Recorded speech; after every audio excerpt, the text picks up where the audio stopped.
Since it turns out that you loved father v son battles, then why not have a follow-up to that? I know it wasn't too long ago, but I feel that you'll enjoy some more moments that employ that special father and son dynamic, so here we go. But before we start off the list, I want to give a shout out to the sponsors of this video, Tappytoon. Tappytoon, for those of you who aren't familiar with it, is a webcomic website that provides you with the latest updates on some smash hit Korean series like Solo Leveling and Cherry Blossoms After Winter. With Tappytoon, you can follow these series without missing a beat, and they're available in not only English, but also French and German. If those big hits aren't what you're looking for, you can take your time scouring through the site's huge library of over 300 titles that come in all genres. I myself have been reading a lot of Solo Leveling because I love action fantasy series and wanted to see what the hype was all about, and I'm definitely not disappointed. And I think that it's quickly become one of my favourite webtoons thanks in large part to Tappytoon's neat looking online reader. With many clamouring for it to get an anime adaptation, now's the best time for you to start reading up on it. If you're up for some webtoon binging or want to get into the hype train for some of the latest trendy comics, check this website out or click on the link in the description box. It's my personal #1 webtoon site,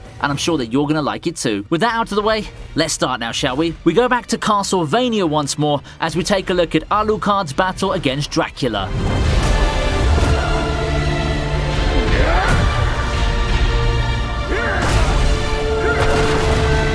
In a series full of thrilling fights, we get yet another winner in this father versus son battle. It's a battle between two titans, and it didn't disappoint one bit. The fight itself was good, but the fallout and the revelations that came out of it are what made this fight really cool for me. I'm sure I'm not the only one who felt a whole lot of feels at the heartbreaking scene at the end of the battle. It's such a strong moment packaged within an insane fight to keep us on the edge of our seats. Take note though, at this point, Dracula is just a shell of himself. He hasn't fed in a whole year, he just came from another fight, and he himself wanted to die. And yet, it still took going through a lot of hoops to finally give him his much desired death. Imagine prime Dracula here. No one would even stand a chance.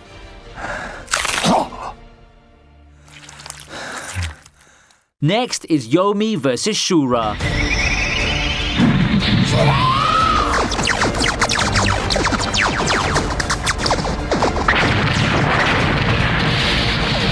Last time, we had a fight from Yu Yu Hakusho's Three Kings arc. Guess what? It's not the only father versus son fight in that very same arc. That specific arc also gave us another father versus son battle which features Shura versus Yomi. When the two got paired together in the tournament, it would seem that Yomi would have a cakewalk to the next round. After all, Shura's whole origin story is about him being created so that Yomi would have an easier time winning the tournament. But what happens when the dog bites back? A surprisingly exciting fight, that's what. Despite his entire reason for existing, Shura refuses to back down and even puts up a better fight than I expected. Of course though, he would fall to his father in the end, but that plucky showing deserves some kudos if you were to ask me.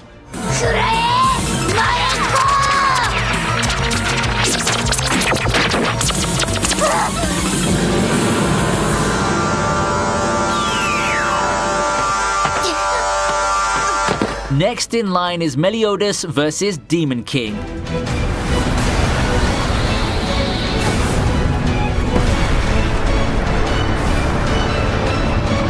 It took a long time coming for this fight. Ever since I started getting into 7 Deadly Sins, I always had the thought that this fight in particular would look awesome. Some people consider this one of the main highlights of Season 4, and I can see why. Everyone was so hyped that the fight was finally happening, and in it, we got a good old underdog versus humongous boss fight that we haven't seen too much as far as Meliodas is concerned. I also don't mind the friendship power victory because it's pretty much a shonen staple that I've grown to like. Given that we're talking about modern 7 Deadly Sins here, it's not much of a surprise to have some lapses in animation and all. The fight finds its way to the list through the story and narrative weight. It's one of Meliodas' most important fights in the series as a whole, and there's no one better to give it to him than his own father.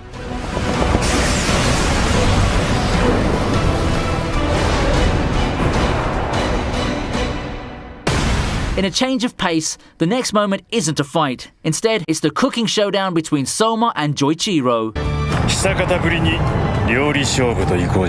Now we're talking. Who said that we can only include physical fights where father and son try to beat each other down? Soma versus Joichiro for the 490th time marks an important part of the Totsuki Autumn Election arc. It's the long-awaited return of Soma's father after his initial appearance, and he's just the perfect person to come out and test his son's progress. It's an intense cooking duel that pits Soma's apple risotto against his father's special ramen. Soma couldn't have picked a deceptively complex dish to use as his trump card against his father, but he executes executes his plans to perfection, crafting a dish meant to revitalize the judges. In the end, Joichiro wins, and Soma has yet to surpass his father. Looks like it's not yet time for our upstart to overcome his dad, but it's just the start of the journey of improvement.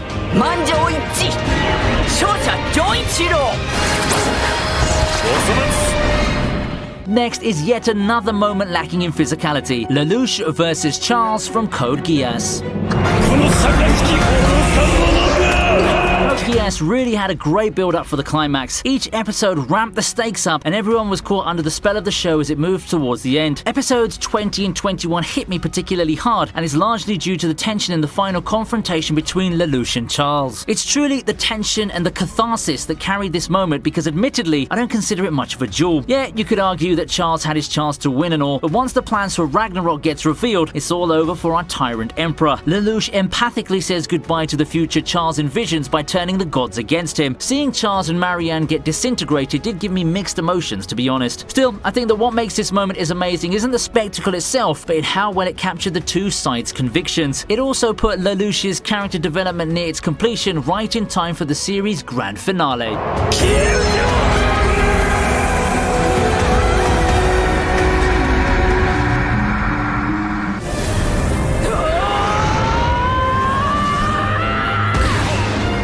Anyone got a sense of deja vu? Because I featured this fight on a previous list not too long ago. For such an underwatched show, the Dragon Quest anime is awesome, especially if you're a shonen junkie who just loves to reminisce about the good old days. As I said before, this fight just reeks of Dragon Ball Super vibes. What I failed to mention before though, is that this is a father versus son fight, and it's one that's simply on point. The action is great, the animation is awesome, and the pacing is just perfect. All you have to do is watch the fight to see the Dragon Ball vibes that I'm talking about. However, this fight is no slouch even when put aside those Dragon Ball fights that I've been referencing throughout this entry. This fight just exceeded all of my expectations for the anime, and I'm sure glad that I picked the show up.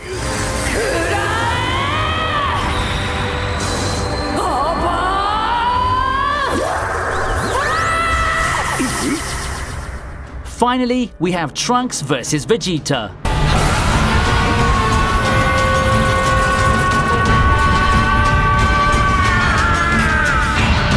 For all the talk I've been doing about Dragon Ball, it's about time we actually feature a fight from the show now, isn't it? Luckily, in a franchise with history as rich as Dragon Ball, we have a whole gallery of fights to choose from. For me, the one I'll give a nod to turns out to be Vegeta versus future Trunks from Dragon Ball Super. What's interesting about this fight is that it's not exactly a grudge match or a fight to the death, although I won't blame you if you were to think that it was, given the level of intensity the two went at it. Trunks wants a sparring session, and all he needs to win is to land a hit on his father, a hit that seems to be impossible to land as his father starts lecturing him. However, that leads to a surprise headbutt and a win for Trunks out of technicality. It's a nice refresher, a pit stop that serves as Trunks' mini training arc in his bid to defeat Goku Black. Father and son sure don't hold back.